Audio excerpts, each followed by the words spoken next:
Hey guys, we often talk about the Bible, and when we do, we use that old children's adage, the Bible. Yes, that's the book for me. I stand alone on the Word of God, the Bible. We also call that Bible basic instructions, Bible, basic instructions before leaving Earth. You know, I get some things in the mail sometimes, and if I'm buy a piece of weight equipment or something like that, it comes with a set of instructions. It does, and many of us, you may get that IKEA furniture back in the day, and it have 27,000 parts. I know that we've done that here. Gail here has put together some. He's put together some things that have come in so many parts. It's a piece of furniture, and instead of coming as a piece of furniture, it comes as, I don't know, 150 different parts and 250 different screws, and he puts it together. But here's the thing. If you put these things together time and time and time again, it becomes you just about don't need them. But let me tell you something. You pull out the instructions. You pull out the instructions.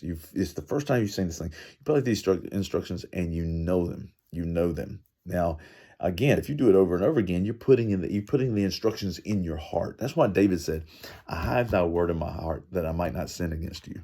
All right.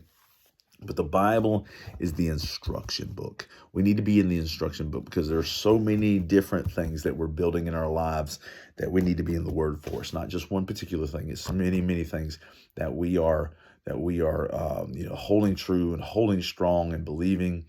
It just blows my mind. It just blows my mind to know that. But it's our instruction book. What does the Bible say? The Bible says in Proverbs 19:16, "He who obeys instruction guards his life." You say, well, how do I protect my family? How do I protect this or how protect that? Get in the Word. Get in the Word. That's the instruction book. That's the instruction book. He who obeys instruction guards his life. What instruction? The Word of God. The Word of God. You're protecting your life by obeying the Word of God. All right? It's the instructions. The only way it's going to work out well is work out the way it's supposed to is for you to be in the instruction book, looking at that, putting things together based on what God tells you to do and based on what He's asked you. So here's the thing. You can decide to do this life without an instruction book. You can decide to go into it. And let me tell you what happens with that furniture if you do that. You end up putting the wrong, sides on the wrong way, or you end up putting this in the wrong spot or that in the wrong spot. If you've hidden those instructions in your heart, meaning if you've hid the Word in your heart, then of course you still need to be in the Word studying, but you have an instruction book right here in your heart. Now, but if you go into this thing, you go into a situation, you don't know the Word about that situation, and you just kind of toss away the instruction book, it's going to end in tragedy. It's going to end in absolute tragedy.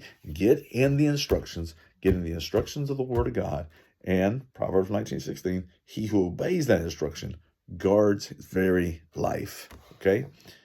It's important. Get in the instruction book. Follow the instructions. See your life blessed. Love you guys. Bye-bye.